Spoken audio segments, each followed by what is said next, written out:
Do you want to learn the tricks that top leaders use to get the most out of themselves and their teams? Well, Naftali Hoff is here to help. Lead to Succeed picks the brains of top leaders to learn about their challenges, insights, and best practices. Here's Naftali. Hello, Lead to Succeed Nation. It's Naftali Hoff, and welcome to Lead to Succeed, episode 89. This episode is sponsored by the Impactful Business Leadership Mastermind. The mastermind brings together hungry entrepreneurs and business owners who want to scale their business, get their toughest problems solved, learn best practices, and build their networks. Learn more at impactfulcoaching.com/BLM. Today, I have the pleasure of speaking with Scott Shay. Scott has been chairman of Signature Bank since its formation.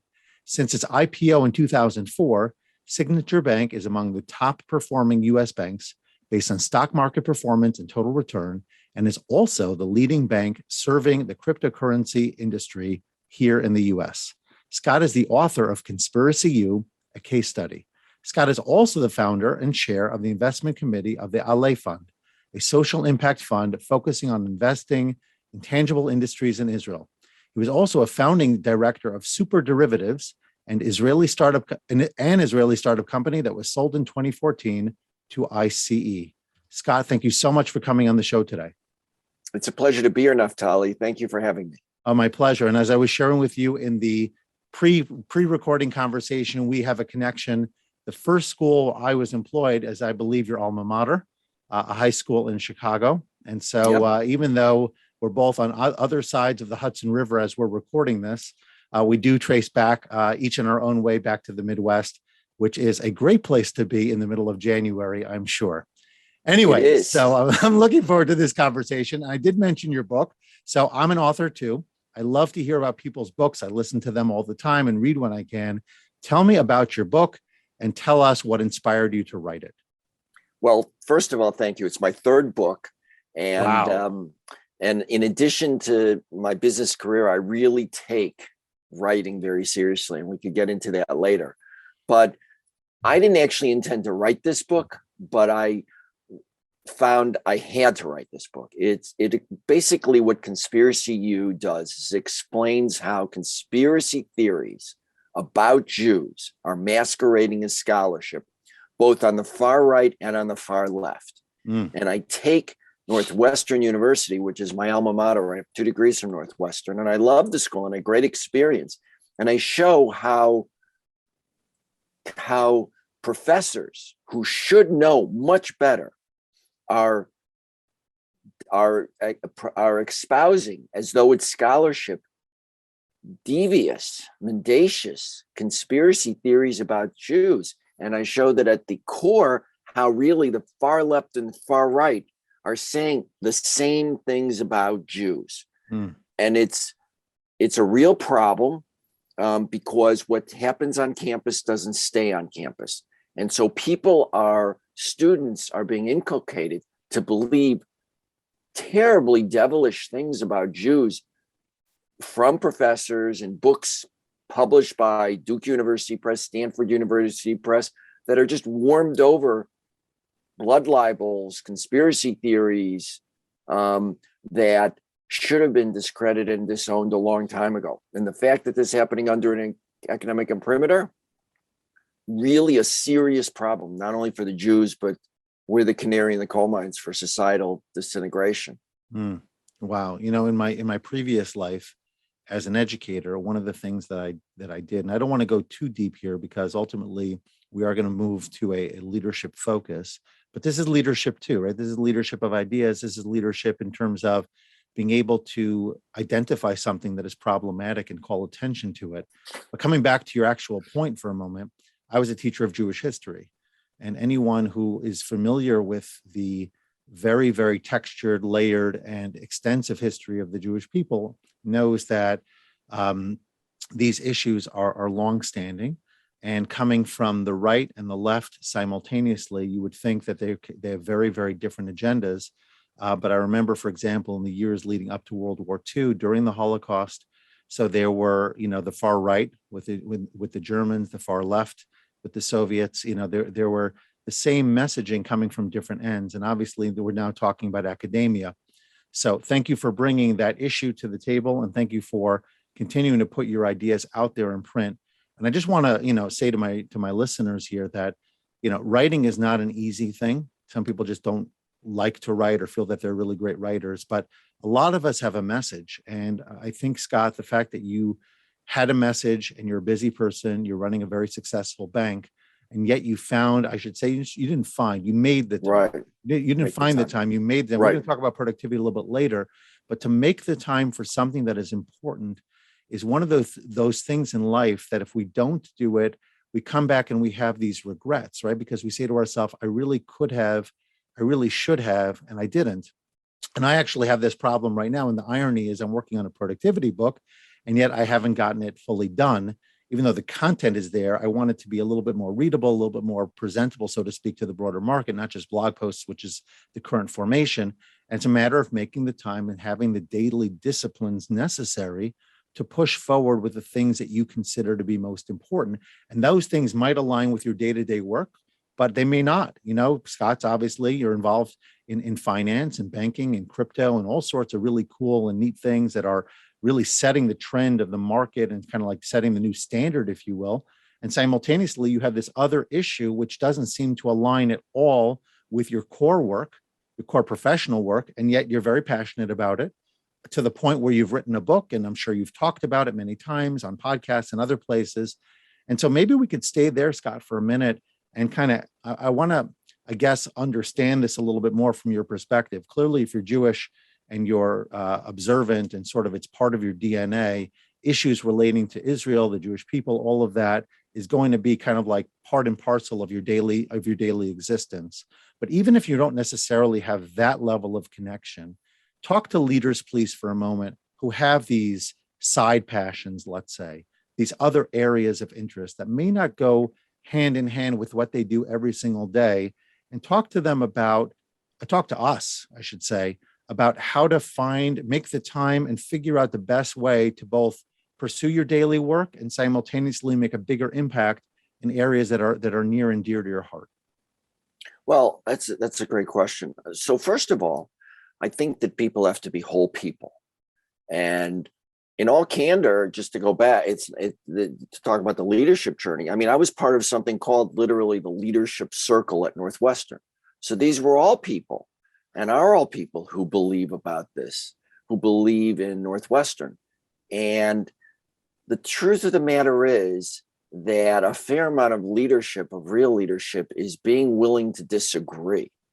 Because whether it's in the business world, the philanthropic world, and look, we know this from many, many different traditions, that disagreement actually allows for things to get better. When we're all thinking alike, we're not thinking. And that's the same thing in banking or other arenas. I mean, banks were, if you go pre-2017, all banks essentially gave the back of the hand to the cryptocurrency world, and they were all thinking alike. This is just a little fad. It's some teenagers in a basement. Nobody did any real work on thinking about what are the opportunities. And some, not to mention names, but some famous banking CEOs really said it. The whole thing was a joke, a scam, and the like. And something that we did, and I was involved with deeply at Signature, was to say, well, what are the opportunities for blockchain? What will it mean for payments in the future? So the ability and the desire and willingness, everybody's got the ability to disagree. We're all human beings, but the willingness to stand up and disagree, whether it be in the philanthropic world or in the business world, is important. And not to disagree just for the sake of disagreement. That doesn't make any sense.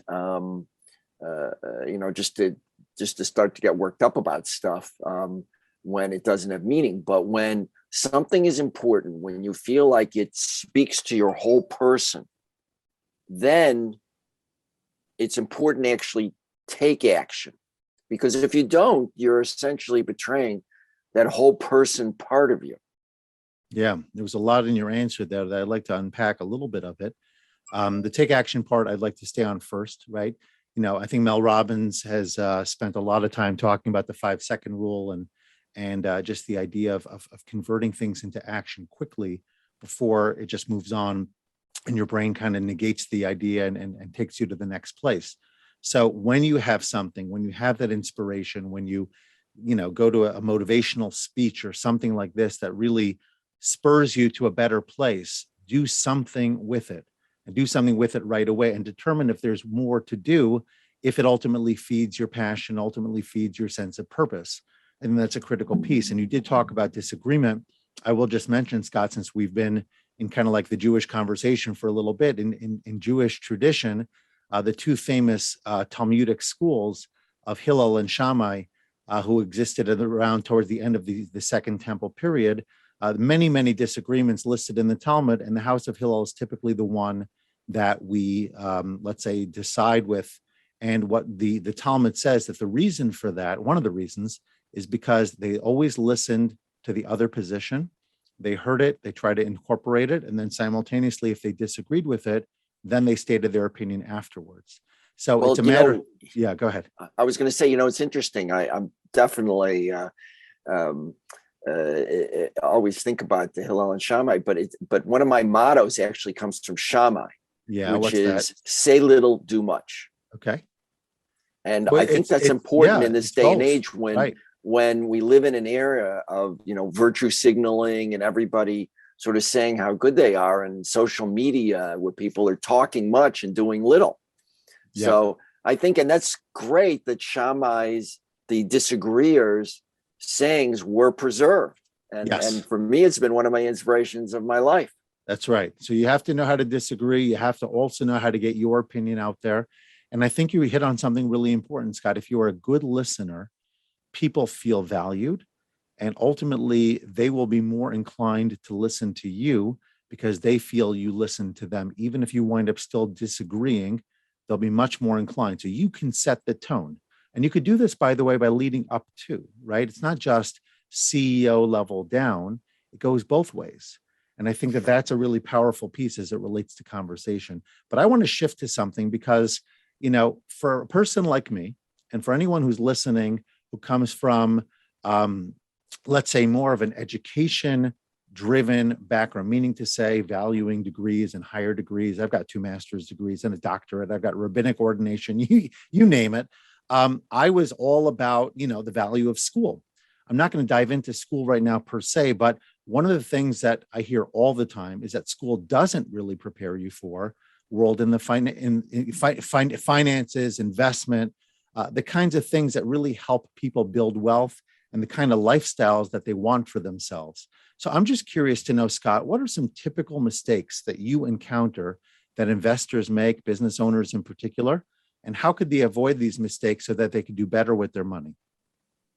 So I can't give this saying to Shammai, but I give it to, but this is something I say, so it's far less articulate and far more wordy. Okay. But I think that the thing that I say frequently, and I say this in working and when I actually am asked to give business advice, which is, I think generally people overestimate what they can accomplish in the short run and underestimate what they can accomplish in the long run if they keep doing the right things. So that is an important lesson, because people tend, even when they're doing the right thing, to not necessarily stick with it long enough. By the way, that's certainly true of my personal experience in education.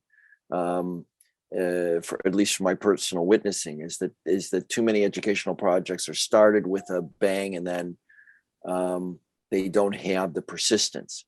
But I'll give you an example from Signature Bank.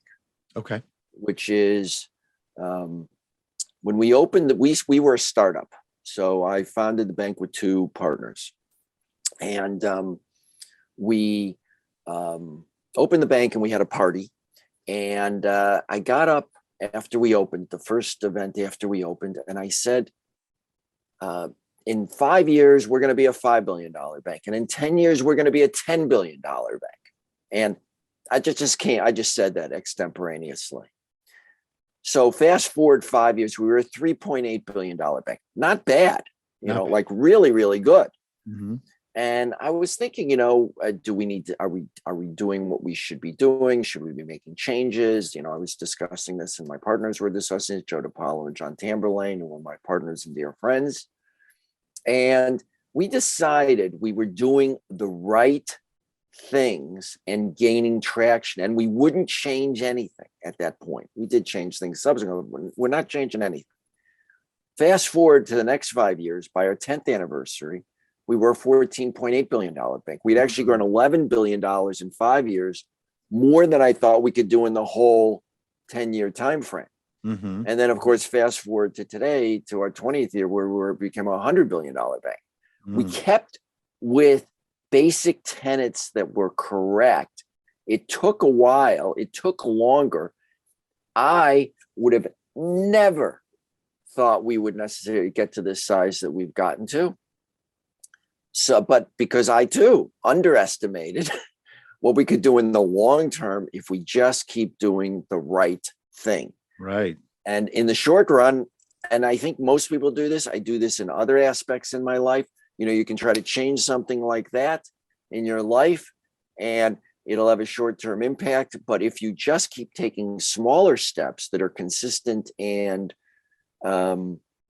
sustainable steps, and I mean that in a 360-degree context, then you can do a lot more than you might think. You can surprise yourself. I've heard that a lot, actually. I think Tony Robbins talks about it. He puts it 1 year to 5 years. I think that's the context he typically talks, but it's the same idea. And it also speaks to compounding, right? So you weren't talking about investments or interest or things of the sort, but if you continue to do the same things consistently, if they're the right things and you're adding fuel to it, you're getting better at it, the market better knows you. So then all of a sudden, even though you're not fundamentally different, there are more factors at play that help you, that really stick with it. But let's drill it down a little bit more to a specific, let's call it financial type of decision that you see that business owners might make. I know you talked about, maybe making change too quickly, not sticking with it, but anything in terms of investment, anything in terms of what they actually do with their money, their resources, et cetera, that you've seen, it just doesn't serve them. And if they just change something about their approach would much better position them for success. Well, look, in the investing world, Albert Einstein said something which I'll paraphrase. The greatest miracle in the secret or power in the universe is compound interest. Mm-hmm. And the thing that people do in the investing area is they shift around too much. I mean, I've definitely seen that. You should really spend a ton of time thinking about what your strategy is, what your risk capacity is, and then go and stick with that. And what I've found is that people tend, and they do tend to shift too much. So what I advise people is a general matter is, look, for 95% of what you plan on investing, come up with a plan and stick with it. Don't change it. Or if you do change it, there could be some major change in your life, major change in situations, major family situations. Of course, saying never is a mistake. But unless there's something major, not because the stock market goes up 20% or down 20%, don't change it. But keep 5% of your money as play money, not necessarily that you're gonna use it to play, but you're gonna use it where you can follow your whims, your intuition, maybe a fad, maybe a momentum. So you need that outlet. People need that outlet, and I found if they keep a specific amount, again, 5%, something that's not enough to sort of break their financial plan, and go crazy, go wild, follow your whims, and have fun. And with the rest, just open the statement every month and watch it grow. You need to sometimes make adjustments, don't get me wrong, but nothing dramatic. And a good financial advisor will be able to set you up with that kind of plan. And you're not going to earn more than, Warren Buffett. You're not gonna be a person. You're not gonna make compound like that. But you can do pretty well. There's enough financial products out there that you can do pretty well. Yeah. So tell us about the best investment you've made. Well, personally was, being involved in starting Signature Bank and holding on and believing in it. And that's, personally the best financial investment I ever made. On a personal level, clearly family's by far the best thing that I did, because then there's the other thing I think people underestimate this too. And you mentioned you moved to Chicago from New York. I mean, the most important decision you're going to make, most people make in their lives, is who they're going to marry. Yeah. Way beyond where they're going to live, way beyond what job they're going to do. And that impact, who their partner is going to be, who their life partner is going to be, is, sort of by far the most important, influential decision that impacts upon people's lives. Without question. And they're with you through thick and thin. We could probably spend a lot of time on that, Scott, but I'm interested. This is a question that I ask all of my guests. And we've talked about a lot of your successes, but I know failures come along with successes, right? Every side, you've got yes on the other side of no, you've got failure on the other side of success. And ultimately, we need to be able to hear about people's failures and how they've overcome them if we're going to be able to deal with our own, because there's nobody listening to this that doesn't have their own set of failures and setbacks along the way. So share with us, please, the failure that comes to mind and how you overcame it, that biggest challenge for you. Well, look, first of all, you're 100% right, because you learn a lot more from your failures in a certain kind of way, because those are so painful that they are, I don't want to say inscribed, they're embedded, they're so much. Yes. They're, they become part of you. And if you go in the wrong direction, you can become incapacitated by them. That you can't do either, but you have to try to learn from failures, because everybody has failures. I mean, Warren Buffett, again, since I mentioned his name, he bought, I could be off in a matter of months, but he bought stock. He made major investments in all the airlines prior to, I think in February of 2020 or something like that, just before COVID. And even he has failures, and he's probably the if not the greatest living investor in the United States. He certainly ranks in the top 5. So everybody has failures. I've had failures. A couple come to mind, but I'll mention one, because I really it continues to resonate with me, and I think it was, I made so many classic mistakes that I just, if I think about it, I just put my hand to my head. And here's the thing. It came after, years ago, I was involved in another bank, Bank United of Texas, which a group that I was involved with bought in a so-called 1988 deal. It was a failed thrift, and we did a lot of acquisitions, and we built this bank, and then we took it public, and we were on the way to having a major exit. It was a 10 times exit from the first investors, which is great. Unbelievable. I don't need to say, fantastic. We were thrilled. And along around the same time, I encountered another company that with most of the same partners, we made an investment in. I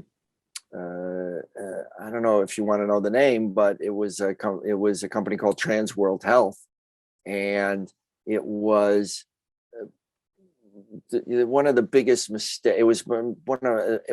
I hope it remains my biggest, and I pray it remains my biggest financial mistake. And I had hubris. There were issues, and personally, I could say we, but I'm just going to say I thought we could overcome them all. And there were a number of signs across the way: products, management, a whole bunch of different things, governmental regulation, and each of them we thought we had an answer for. There were too many. It was partially hubris because we had come off of this great success, and I thought, we really knew what we were doing. And it was in an area outside of where we knew what we were doing. So you probably picked up the theme that I've had a fair amount of background in finance and in other investments too. But healthcare was clearly something that I didn't understand well enough. And then we got into it and got into the mud, and we got deeper and deeper and deeper, convinced that we could figure out a way to turn this around. And we were good enough that we kept the thing afloat for many years, and what is it called? Waiting. We were waiting, but slowly sinking. Ultimately, it ended up being sold at a substantial loss, but I ended up diverting a huge amount of my attention, disproportionate, that I'm sure impacted other investments negatively over time in the fund. And so it was that. It was not recognizing early enough that this is just a dog, and it's time to sell and just get out at whatever price. And even though maybe we got out a little higher than we would have had we sold it at the low, if you will, it wasn't worth it. Right. Because it had too many collateral ripple effects. And it was ultimately, it was hubris. So I want to ask you one last question, because you've mentioned hubris a few times and some other things that, we don't know each other well. In fact, this is our first conversation. But you definitely strike me as being somebody of authenticity between your religion, your family values, how you've reflected openly and candidly about business success and failure. So I know that a really important area for leaders, it's always been, but I think we've just drawn a lot more attention to it recently, is about authenticity, right? Leading from integrity, leading with authenticity. What does that mean to you? And what advice would you give to leaders to be more authentic in how they present themselves to others in their companies and to their clients and the world at large? The first thing is to think about what your heart and you're thinking, as opposed to what you think social media and you think what outsiders will think. You may have to alter what you do to recognize this complicated megaphone world that we live in, but the first voice you listen to should be your internal voice, and then pause. And if that conflicts with what you're hearing from the outside, then you need to think about that before you react. Wow. I feel like you just gave us so much to think about without going too deep into that, but I hear it, and you should know I struggle with that personally. I'm just going to say this before we transition here, because I believe deeply in, a certain way of communicating. I'm much more reserved, although in social media, I'm a little bit more open, in part because of the nature of the platform and all of that. But I think it's a dance, for a lot of people to figure out what is your true north and how does that align with the world at large, and then make your decisions. But the idea of pausing and actually allowing yourself permission to not necessarily go with the flow and decide if you want to swim upstream because it's ultimately in your best interests, there's a lot of power in that. So thank you for ending this segment, Scott, with that tremendous thought. I'd like to transition to rapid fire, which quick, short answers on a couple of curious and cute questions. Your favorite hobby, please. Oh, it's definitely reading.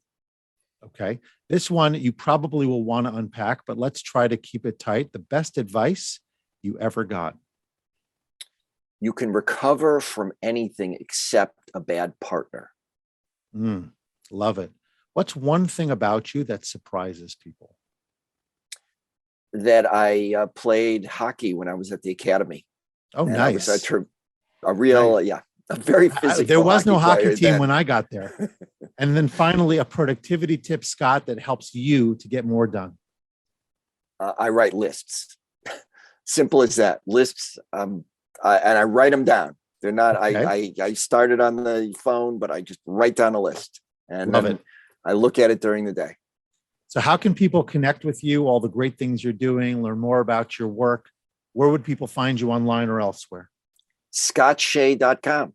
I write there about not only I write there about business, about ethics, about all sorts of things, and I just write op-eds. I post them so people can contact me through ScottShay.com. Love it. Okay, last piece, Scott. I hope you've left something in the tank for this one, which is a final life lesson to end our episode. It really is about finding the right partners, both on a personal level. I mean, you've heard me say that in a few different contexts, on a personal level and on a business level. Make sure you really find that right partner, because it is tough to recover. You can overcome business issues, you can overcome personal issues, but if the person you're partners with is not simpatico with you, life is going to be much tougher. Love it. Okay. Well, Scott, I know I've been trying to connect with you for a while. I'm glad we finally got to this point where we had this conversation. It was a really, really special one for me. Thank you for making the time. And I definitely look forward to continuing to deepen our relationship and sharing your pearls of wisdom with my audience. Thank you. Thank you for having me, Naftali. It was really my pleasure. Bye-bye now. Bye-bye.